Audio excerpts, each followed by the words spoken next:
ብሔራ ለጥበብ صلاح يدفع ንስኻ ካብ እደ ጥበባውያን ወገን ኢኻ ምእንቲ እዙይ ኣይትቅድስ እቶም መናእሰያትከ እዚ ጌጋ እዩ ኣቦይ እዚ ጌጋ እዩ ኣደይ ደይብሉን ብመሰረቱ ጥበበኛ ማለት ናይ ሞያ ሽም እምበር ናይ ዘርኢ ናይ ዓለት መዋቅዒ መባእሲ መፈላለይ መናእስን መከባበር ዝኾነ ይኮነ ኣቶም ዓበይቲ ጋር ተኣፈሹ እዚ ከባብና ዞባና ምራቅ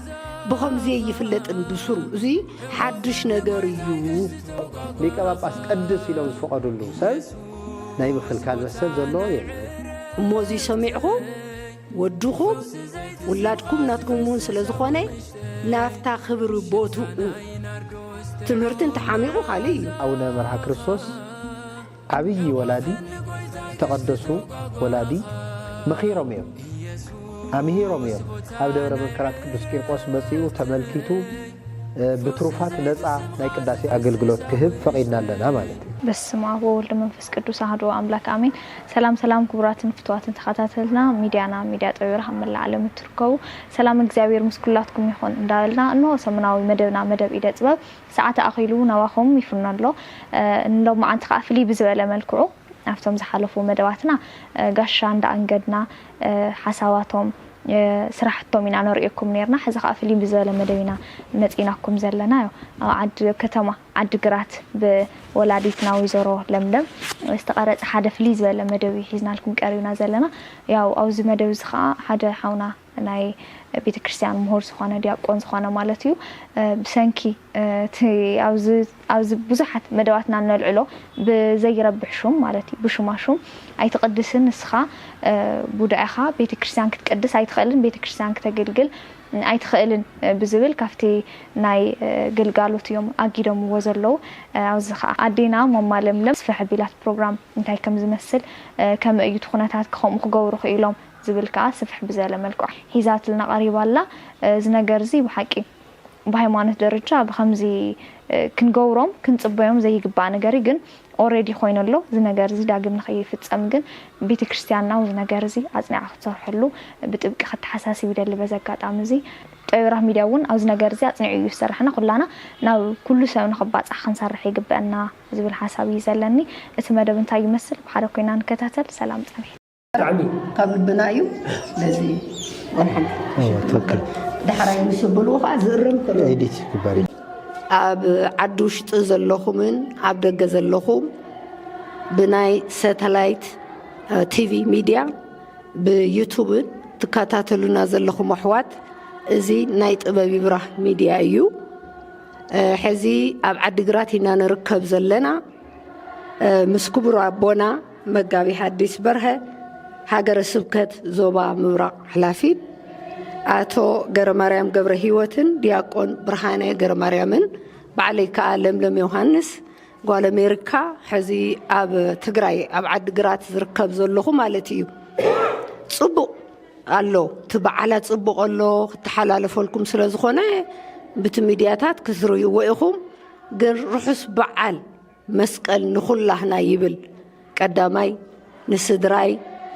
بعل بيتي ندقي نزمادي كالأي كا نخلو حزب عالم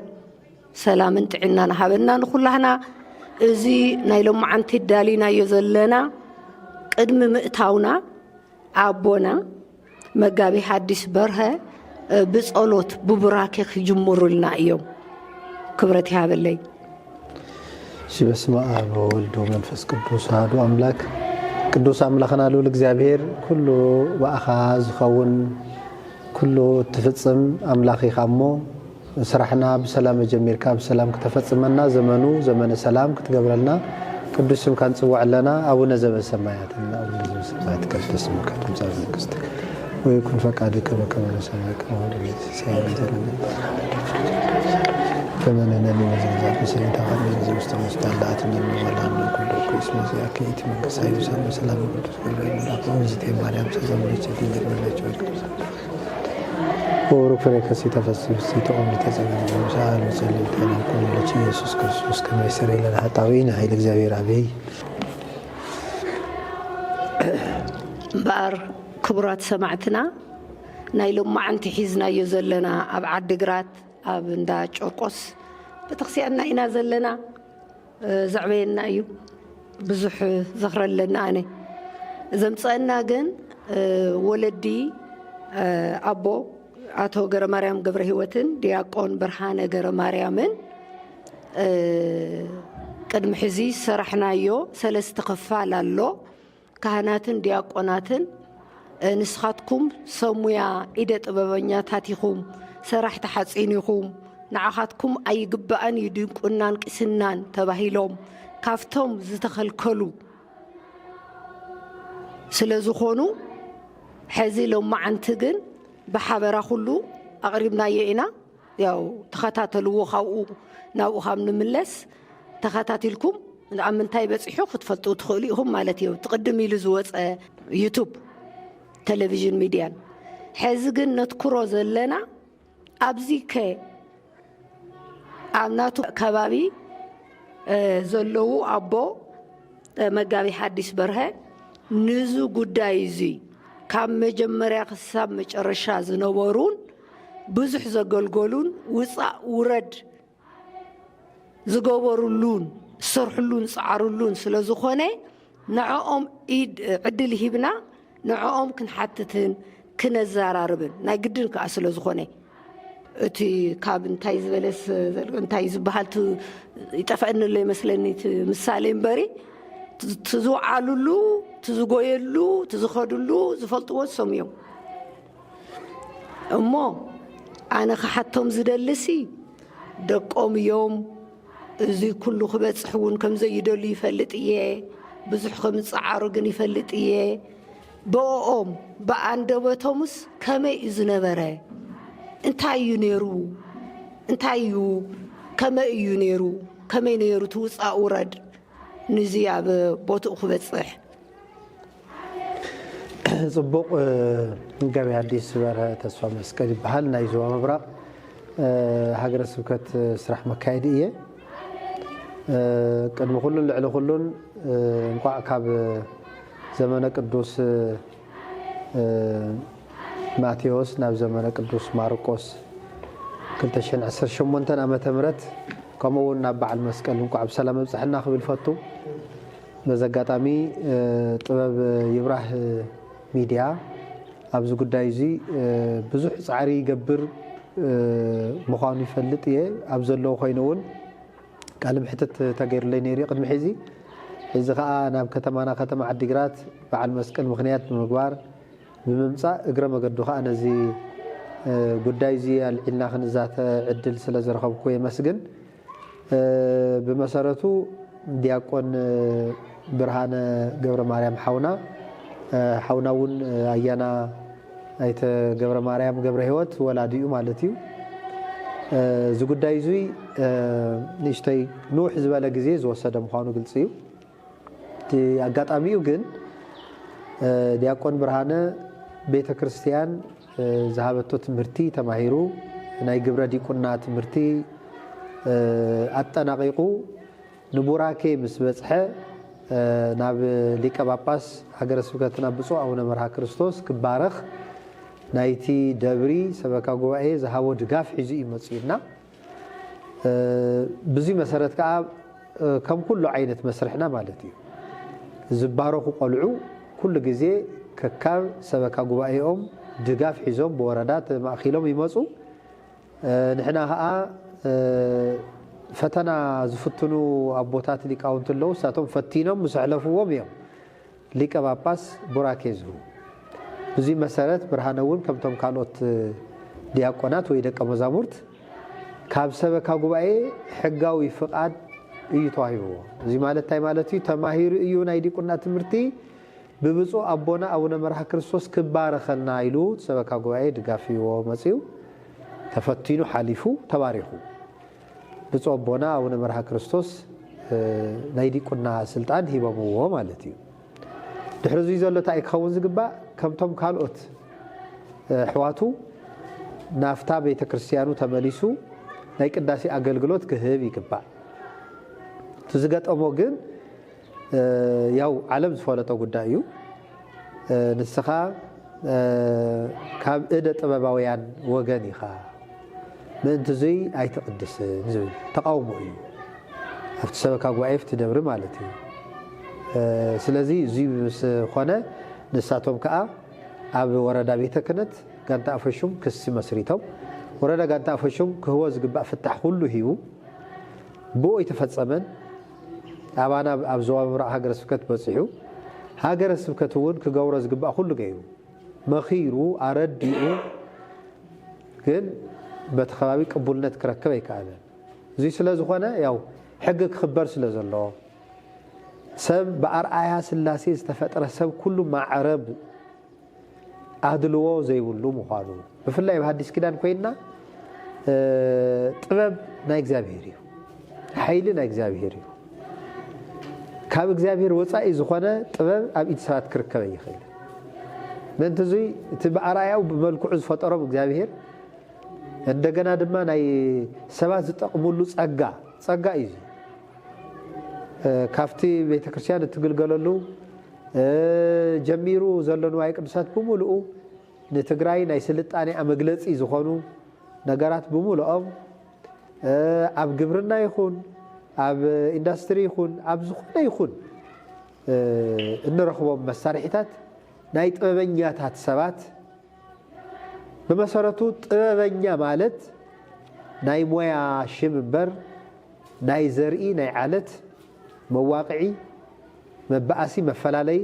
መናእስን መከባበርን ዝኾነ ይኮነን ስለዚ እዚ ድሑር ባህሊ ጥራሕ ይኮነን ጸላእቲ ባዕዳውያን ገዛእቲ ኣብ ኢትዮጵያ ኣትዮም ብናይ ባዕልና ምህዞ ብናይ ባዕልና ጥበብ ተጠቀምቲ ከይንኸውን ንገሊኡ ሸክላ ሰሪ ንገሊኡ ልብደ ሰሪ ንገሊኡ ቀጥቃጭ ንገሊኡ ካልእ ስም እናውፅኡ ነቲ ሃገር በቆል ዝኾነ ጥበብና ንምድሃልን ንድሕሪት ንምምላስን ብዝፈጠርዎ ኣፈላላይ ኣዛሚድና ሃይማኖታዊ መልክዕ ክሕዝ ብምግባር ሰባት ንሰባት ዘይኮነ ሽም ዘይኮነ መልክዕ ክህቦም ክኢሎም እዮም ካብዚ ባህሊ እዚ ዝተልዓለ እዩ ካብዚ ልምዲ እዚ ዝተልዓለ እዩ እዞም ኣሕዋትና ኣይነቐድሶን ዝበሉ ዝቆልዓ ስለዚ ክቅድስማ ኣለዎ ክባረኽ ኣለዎ ኢልኩም ድጋፍ እንድሕር ዳ ሂብኩም ስልጣነ ክህነት ማለት ዲቁና ክቕበል ድጋፍ እንድሕር ሂብኩሞ ነቲ ደጊፍኩም ዝለኣኽኩምልና ከዓ ሊቀ ጳጳስና ስልጣነ ክህነት እንድሕር ሂቦምዎ ሊቀ ጳጳስ ቀድስ ኢሎም ዝፈቐዱሉ ሰብ ናይ ምኽልካል መሰል ዘለዎ የለን ማለት እዩ ምእንቲ እዚ ያው ፈቃደኛታት ኣይኮኑን ካብ ሕልቅና ዝወርድ ካብ ሰበካ ጉባኤ ዝወርድ ክወርዱ ተገይሮም ግን ክሳብ ሕዚ መፍትሒ ኣይተረኸበን ኣብቲ ከባቢ ማለት እዩ እዚ ከዓ ልዕሊ ሕጊ ብምዃን እዩ ናይ ሕጊ ልዕልና ተደፊሩ ናይ ሰብ መሰል ተደፊሩ እዚ ጥራሕ ኣይኮነን ብድሕሪኡ እውን ቆልዓ ኣይነጠምቕን ካልእ ዝብሉ ዘረባታት መፅኦም ንሱ እውን ስዒብና ነቶም ኣይነጠምቕን ዝበሉ ስልጣነ ክነቶም ክተሓዙ ተገይሮም ማለት እዩ ሕፅር ብዝበለ ሕዚ ታየ ክብል ዝደሊ ኣነ ዲያቆን ብርሃነ ገብረ ማርያም ከይቅድስ ቤተ መቅደስ ኣትዩ ብክህነታዊ ስልጣን ከየገልግል ዝኸልክሎ ምንም ዓይነት ምኽንያት ከይሃለወ ሊቀ ጳጳስ ዝባረኽዎ ዲያቆን ከይቅድስ ተኸሊኡ ንሕና ከዓ ክንገብሮ ዝግባእ ኩሉ ገይርና ክቅድስ ወሲና ኢና ግን ተግባራዊ ኣይኮነን ዘሎ ክሳብ ሒዚ ማለት እዩ እዚኣታ ክሳብ ሒዚ ዘላ ታሪካ ምናልባት ዝስዕብ ጥያቄታ ኣሎ ንስዒበ መልሲ ከመይ ሕራይ እምበኣር ጽቡቕ ንሕና ከዓ ንደልዮ እዚ እዩ ብኣቦታት ብተደጋገመ እቱ መጽሓፍ ቅዱስና ዝብሎ ተሓቂ ዝኾነ ክምስክሩ ከረድኡ ክነግሩ ሕዚ እንታይ እዮም ዝበሉና ከምቲ ኣነ ዝተረድአኒ ብግቡእ ዲያቆን ኮይኑ ክቅድስ ግቡእ እዩ ዝኽልክሎ እውን ኣይነበረን ማለት ዝኽልክሎ ክህሉ ኣይነበረን ምንም ምክንያት አይነበረን እዩቲ ተረዲን ዘሎ ትትምርቱውን ዝውልና ዘለው ነቲ ህዝቢ እዙዩ ልክዕዩ እንድሕር ግቡኡ ገይሩሲ ተም ካልአት እንድሕር አትዮም ንሱ ዘያአተወሉ መልክዕ የለን ግን ንምንታይ እዩ ዘያአተወ መን እዮም እንታይ ገይሮም ኣበ እዩ ትኽሲ ብኸመይከ ኣብ እንታይ በፂሑ ዝብል ኩሉ ኣብቲ ሓደ ቪድዮ ስለ ዝመላእናዮ ኢና ሕዚ ኣብቲ ዝርዝር ዘይነኣቱ ዘለና እሞ እዚ ህዝቢ እዙይ ኣብዚ ከባቢ ዘሎ ወይ ከዓ ኣብ ምሕድዳር ናይ ዲያቆን ወድና ዘሎ ተስፋ ንገብር እዚ ክሰምዖ ክናሳሕ ጌጋ እየ ዝገብር ዘለኹ እዚ ወድናሲ ኣስኳላ ይሕሸኒ ኢሉ እንደም ኸደ ሃይማኖት ይሕሸኒ ናተ ይሕሸኒ ከገልግልየን ኣምላኽ ኢሉ ተጸጊዑ ዝጸንሕ ክሳብ ሕዚ 2-3 ዓመት ዝጸንሕ ዘሎሲ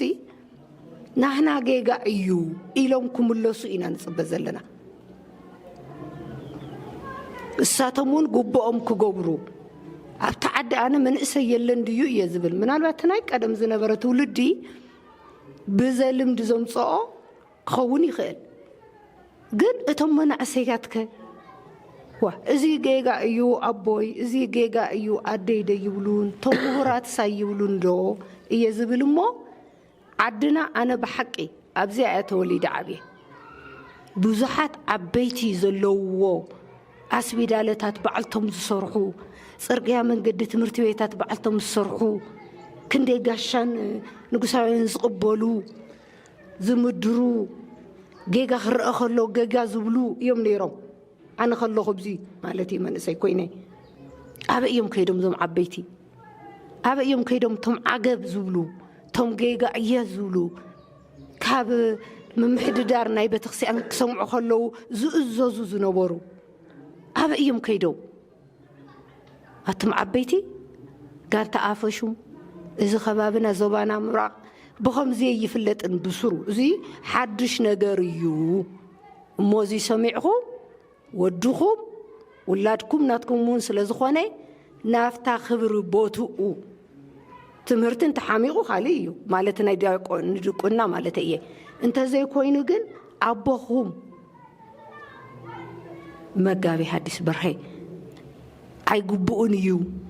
ኣይልክዕን እዩ ክብሉ ከሎ ክስምዑስ ናይ ግድን እዩ እቲ ብሕጊ ዝበሃል ከዓ ያው እቲ መንግስቲ ትሕግን ገለን ተዛቢዑ ስለ ዘሎ እዩ ንሱ ብኸምኡ ክንኣትዎ ኢና ብዝኾነ ኣነ ክብረት ይሃበለ እየ ዝብል ደጋጊመ ኣብቲ ሓደ ከም ዝገለጽክዎ እውን ኣብቲ ቪድዮ እቲ መጀመርያ ከምዚ ኮይኑ ዲያቆን ቅድስ ከሊኦምዎ ምስ በሉኒ ዋ ከመይ ገይሮም ይኸልእዎ ኣይተምሃሮን ድዩ ተማሂርዎ ወረቐቱ ወረኺቡ ንምንታይ ይኸልእዎ ዋ ኢለ ነቦና ስለምንታይ እንታይ ኮይኑ ገለመለ ኢለ ብሓይለ ቃል ዝመልኦ ተዛሪበ እየ እንታይ እዩ ዝርድአኒ ዘሎ ብዘይግባብ ፍትሒ ዘየለ ፍትሒ ባ ክህሉ ኣለዎ ምንዲ ደኣ ክፈትሖ ንዝብል እዩ ብልውህነት እዩ ግን ንዓይ ኣቦ ስለ ዝኾኑ ለምለም ጓለይ ህድእ እሞ በሊ ርግእ እሞ በሊ ስምዕን እሞ ምስ ሰማዕ ክመልሳሃሪ ኢሎም ንዓይ ኣረጋጊኦም ትምህርቲ ሂቦም ሕዚ እውን መፂአ ክሪኦም ዝኸኣልኩ ማለት እዩ እሞ ነቲ ዝገበርክዎ ጌጋ ብሓቂ ይቕሬታ ይሓትት ኣቦይ ማዕረይ ኣነ ጠባየ እውን ከምኡ ኣይኮነን ግን ናይ ክርድአኒ ስለ ዘይከኣለ እዩ እቲ ኩነታት ኣግባብ ኣይኮነን ስለ ዝበልኩ እዮ እሞ እዚኣ ጌጋ ገይረ እየ ብሓቂ ይቕሬታ ምንም ችግር የብሉን ወይዘሮ ለምለም ኣብቲ ሽዒቱ ግዜ ኩሉ ሰብ እንዲ ተናዲዱ እናውዓለና ሓደረ ምስ ከደ እዩቲ ንእሽተይ ሰብ ተረጋጊዕ እምበር ኣብ ንደት ንምንታይ ከምዚ ዓይነት ኣድልዎ ይፍፀም ንምንታይ ሰብ ንሰብ ይፅየፎ ብዝብል ምክንያት ስለ ዝኾነ ብፍጹም ከዓ ቅረ ይበለንን በዚ ኣጋጣሚ ግን ኣነ ሕዚ እንታይ ክብል እየ ዝደሊ ከምዚ ወይዘሮ ለምለም ዝብልኦ ዘለዋ ኣብ ዞባና ፍጹም ከምዚ ዓይነት ተርእዮታት የለን ኣብዛ ቦታ እዚኣ ኣጋጢማትና ከምዚ ዓይነት ኩነታት ማለት እዩ حيزون أنا في تخبابي تفطير زلوا خناتات نايت حزبي إيو لا يأمن تزعب بحزبي تزبز حزبي بيوهنت بقنعنا زي خون مسيلو سأن رديت خون كم زخيليه زأمن وحدات يوم نزق الدايزي زعنق فويلي زأمن مو بزقات أمي كابين العلي بصوبنا أونا مرها كريستوس عبي ولادي استقدسوا ولادي مخيرهم يوم أمهيرهم يوم نتوم كهنات نتوم سبكا قبائي نتنا بيروز مس كله بصوبنا أونا مرها كريستوس قبو زخنا مخدم تمرتني يوم نابنت حدث كريستيان كمخانو متن زتوهابو شوعت مستيرات له تحد مستيرات أمكاتيو قصيلو مستيرة ميرونيو قصيلو مستيرة قربانيو تكليل كهنات قنديل نسها زياتهم شوعت مستيراتيو نابنت زقل عزي تزعبي كاب شوعت مستيرات تزعبي مستيرة أمكاتيو بيت كريستيان كاب مستيرة أمكات زي خيلا يقللتو زي إخامو ميرون أيكم أكان يولدون زي إخامو قربان أي قرب أكان يولدون زي سلزخان كهنة هي أكان يولدون صباح نجوه نايك زاير فقط تخينو تكليل كأتكلون تخليل يدخل كلون كم سمت النساء تدليوون النساء كأنديل التدليوون حمام تعنا خركب أبزد لي خاء بزويز ركب فوسي أيتخلل هذي مستيرة أمكات زي تخال أسهل مستيرة ميرون زي تخال أسهل قدوس قربان كأبا زي تخال أسهل أو كهنا كافتن شو عدت مستيرة تاب حنتي بصيحهم زوم حواتنا أي خون المالتهم أنا أبزي يتحطو نمنتا إيو زي هلغ زوالنا تزي كوينو هايمانوت زدقفهم مردأتها الليوم وين مسحف قدوس وين بناي سرعة مسحفتي كوم زي زبالة أي قدس زبل سلازله يكون زي ناي رديت حسرتيو سلازي أو كبابي كان تعرفوا في الله يدور أباي كبابي زلهم حزب كريستيان كهنات بيت كريستيانكم كتسمعي با ناي بيت كريستيانكم أبو بصو أو نمرها كريستوس ليك أباباس كتسمعي با كابو قصيلو زلناون من أسوي نقصات أجلجل تحواتكم من ممرانكم كتسمعونا يزقبا حزي نجزئو تاينا وسيدنا زلنا ناي دياقون برهانه مورال كحلو سلازلو تسفا قريصو مجد كهنت غوسيو كغيد سلازيغبا ناي دياقون برهانه ولاديت بيتسب كله فتاو كله مورالو كحلو سلازلو تسفا خيقرص تايدينا نحنا يلو كاله حسب او لبو كيئتو بحصيرو نزوي زفلطن زراعين كله كالق ጥያቄ ከይፈጥሮም እንቲ ከም ደብረ መንክራት ቅዱስ ቂርቆስን ደብረ መድኃኔ ዓለምን زوسنا يجزياو مفتحي አሎ እሱ እንታዩ ኣብዚ ደብሩ ዚ ያው ደብረ መንክራት ቅዱስ ቂርቆስ ኣብ ከባቢ ዓዲግራት ካብ ዘለው ተዛዓበይ ጥንታዊ 670 ግዛዕን ዓመት ዝገበረ ቤተክርስቲያን እዩ ዲያቆን ብርሃነ ሓውና ዘየቀድስ مقدس زخلكل منم عينت مخنيات سلازي ولو بصو أبونا أونا مرها كريستوس باريخوم زهاونا حاونا ودنا هاب دورة منكرات قدوس كيرقوس مسيو تملكيتو بتروفات نزع ناي قداسي أقلقلوت كهب فقيدنا لنا مالتي بخبري بزعابي كبرينا نقبلو نحاونا مقدس كأيو بيت كريستيان كأيو قدس تمهرتخا نفع طبايكا صبوكن فريها اغزابير طرح محازي زي لومني أممو مجد كهنت كجد فيه كتبلي بالخان ولدونكم عين سمعت بيت كريستيان يكون تنتو لكم زلا قل سبات ينزل لكم زلا ሃይማኖት ኦርቶዶክስ ይኮነልኩም ዝብለኩም ዘሎ መጽሐፍ ቅዱስ ይኮነልኩም ዝብለኩም ዘሎ ስርዓተ ቤተ ክርስቲያን ይኮነልኩም ዝብለኩም ዘሎ ስርዓተ ቤተ ክርስቲያንን መጽሐፍ ቅዱስን ትምህርተ ቤተ ክርስቲያን በሐፈሻ ዘይፈልጡ ዘይተረድኡ ሰባት ነውር ዝመሰሎም ሰባት እዮም አንቂፎም ዘለው ቤተ ክርስቲያን ይዓንቀፈተ ነው ጎንኩም ያዘለ ማለት ቤተ ክርስቲያን አህትያ ኣብዚያ ዝቀደስካያ ቅዳሴ ኣብ ኩሉ ዓለም ዘላ ኦርቶዶክሳዊ ተዋህዶ ቤተ ክርስቲያን مقدس يازيا تفليت مقدس يكونت حنتي مقدس كريستوس سلازي ንሳቶም እውን ፅባሕ ንጎ ተመሊሶም ተረዲእዎም ይቅርታ ዝብልሉ ተሓዋቂፍኩም ትቅድስሉ ንስኻ እውን ኣብ ልዕሊ ዲቁና ቅስና ወሲኽካ ተገልግለሉ ግዜ ስለ ዘሎ ሞራልካ ክሕሎ ይግባእ ናታትኩም ሞራል እውን ክሕሎ ይግባእ ናይ ኩልኩም ኣብ ቀረባ ናብ ርሑቕ ናይ ዘለኹም በዚ ዝተጨነቅኩም ወለድን ኣሕዋትን ያው ግዜያዊ መፍትሒ ኣብ ደብረ መንክራት ቅዱስ ቂርቆስ ዓዲግራት ይብና ኣለና ብዘላቕ እውን ግን እርግፀኛ እየ ኣብ ቀረባ ግዜ ምስ ዝምልከቶም ናይ መንግስቲ ኣካላት ተነጋጊርና እዚ ጉዳይ እዚ መልክዕ ክሕዝ እዩ መልክዕ ክሓዘ ዝተርፍ ነገር ኣይኮነን ስለዚ ወይዘሮ ለምለም እውን ይቅርታ ዝሕትት የብለንን ተገዲሰን ነዚ ጉዳይ እዚ ብምስርሕን ግዳ ንሕና ክነመስግን ይግበአና በዚ ኣጋጣሚ እውን ከመስግን ይደሊ ብኣውርኡ ከዓ መጋቤ ጥበብ ይብራህ ናይ ቀደም መሓዛ እዩ ሓቢርና ብዙሕ ኣገልጊልና ኢና ታብ ቅድም ጀሚርና ኢና ንፋለጥ ነዚ ጉዳይ እዚ ተቢዑ ብጣዕሚ ብዙሕ ይደክም ኣሎ ኣመስጊነካ ቅድሚ ሕዚ እውን መጋቤ ጥበብ ሓወይ ሕዚ እውን ቀፅለሉ እዚ ዓይነት እዚ ትምህርትን ርድኢትን ኣብ ሕብረተሰብና ክሰርፅ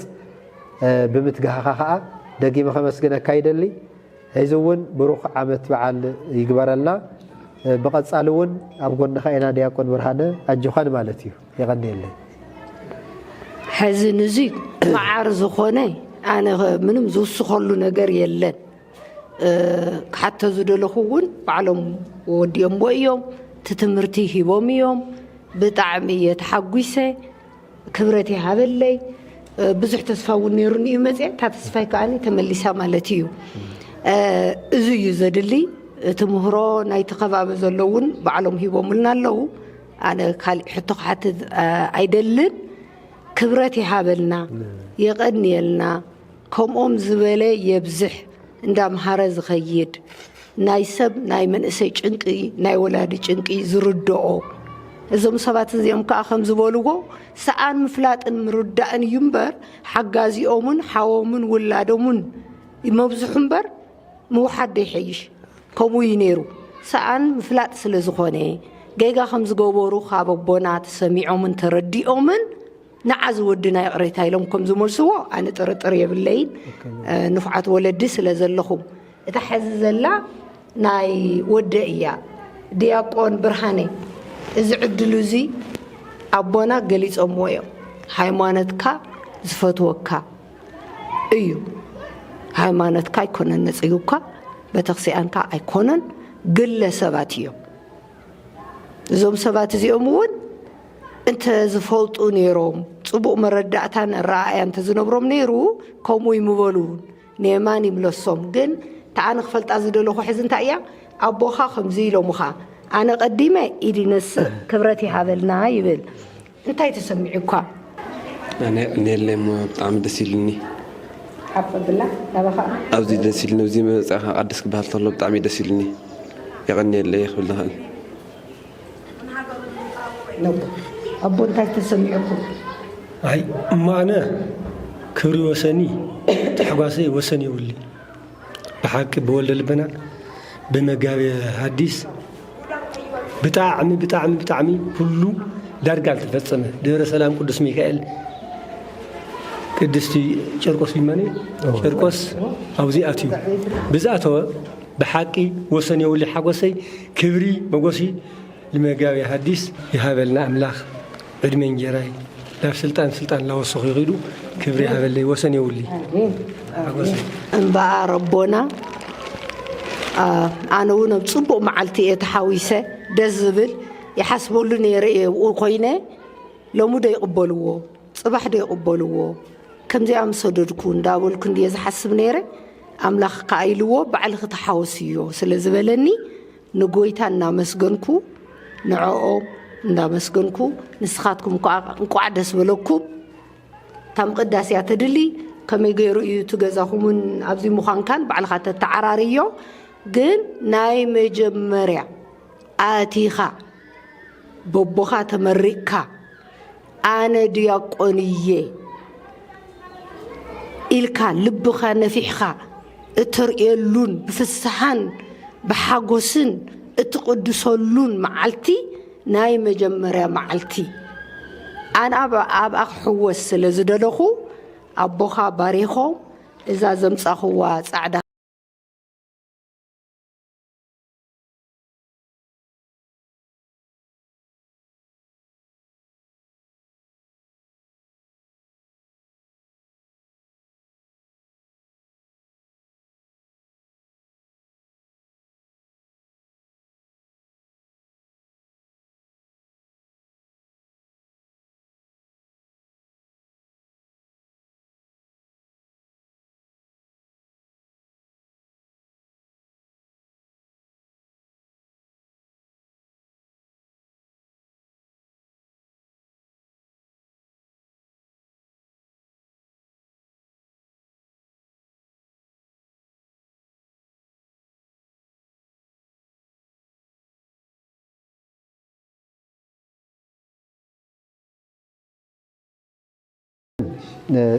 صلاح يدفع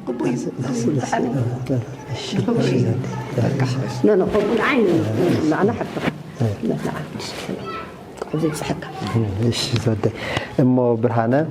زي ما كم تايب اللي مثلا كان يبي كريستيان تمرتي هي أنت ملائكة بنا دياقونات نصوحان لا أقللوا كنا فيهم لتلقوا مستير بدي بذاتي تربيزها يبل يوم تماهير كايزة الله كلهم مو مالتي ساعات هي أنت ملائكة بنا مالت أو كند ملائكتينا أنا زلونا دياقونات يوم دياقونات مالت تاي مالت يوم إلا أقللوا كنا فيهم نتلقوا زفاطنو عبي كهن نؤس كهن عبي مؤمن نؤس مؤمن سبعي سبيتي أبناء بيت كريستيان قداي نعزي أقبر كله انبي زي فلت تخيت زي فلت أكناف كابوتا نابوتا فتين كات كيد كم زجبركا نناي بيت كريستيان أقلقلوت نناي بيت مقدس أقلقلوت نهزباوي أقلقلوت لتفاتن غيرو እግዚአብሔር በብጾቦና በአቡነ መርሐ ክርስቶስ ሸይሙካዩ ስለዚህ ወይዘሮ ለምለም ካንታይ ግን ዲያቆናት ንጹሃን ንዝብል ንጹህ ሕልና ንጹህ ክዳን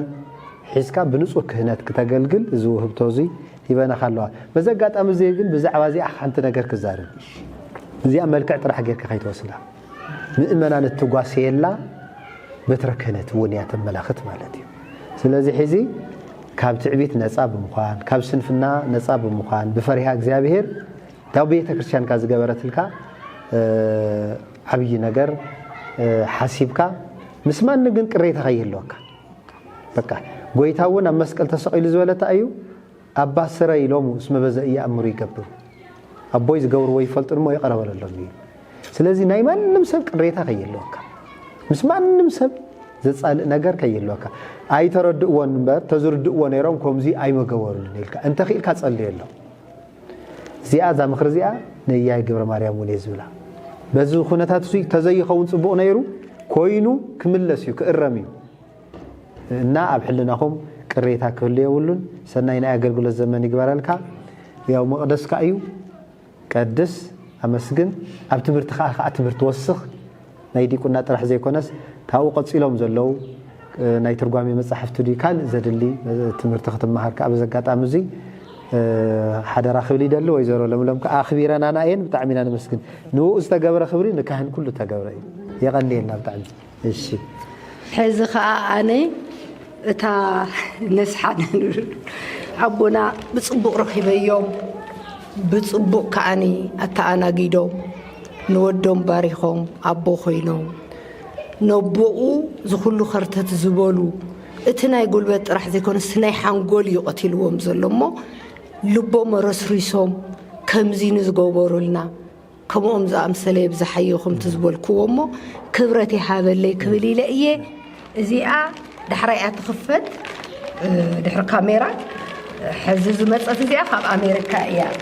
እቲ ክብረት ንምርኣይ ዩኤስኤ እያ ካብ ዋሽንግተን ዲሲ ተሰኪመ ከይመጻኹ ኸርእለ እየ እሞ ክብረት ይሃበለይ እዚኣ ድሓረ ብዝጠዓሞም ግዜ ከፍትዋ ሕዚ ግን እዚኣ ነቦና እያ ክብረት ይሃበለይ ብጣዕሚ እየ ዘመስግን ዝወደይ ማዓረይ ኣነ እንኻ እየ ሓደራ ዝብል ልክዕ ቶም ኣቦ ዝበልዋ እዮም ቂም ከይትሕዝ ከምዚ ገበረኒ ከምዚ ሰርሐኒ እዚ እኮ እዩ ከይትብል ምክንያቱ ሰቢኻ እሞ ንስኻ እውን ጌጋ ክትገብር ኢኻ زقيومها كله يوم نقول سنة كتكون يتخيلن كم أخبلو خايتدلن إذا جانا من إسائها عندما بقى تتصرحوا سرحوا تديو تتحقوسوا لديو تعبي لديو جانا إزلو حرقوت اندا جبركا انت غيلكا انام هاركا انبا زبالة طوعي نايس مداوم زبالة رهرو زبالة لوح كالي خمت زحلف كي يحلف كالي نخالي تشجرخ تحجز كتمهر إيو زلكا تعبيت كحزك هايولون حركات كل يولون حزي خابلهم ما عندي كله وصيخايو نسخان أملاكا تمرتخا برتع نفع نايس قالون كتأتو اندحركي إلكا تأتو كالجات يوم زمرقو زلو بزحات مهرات ناي هايمانوت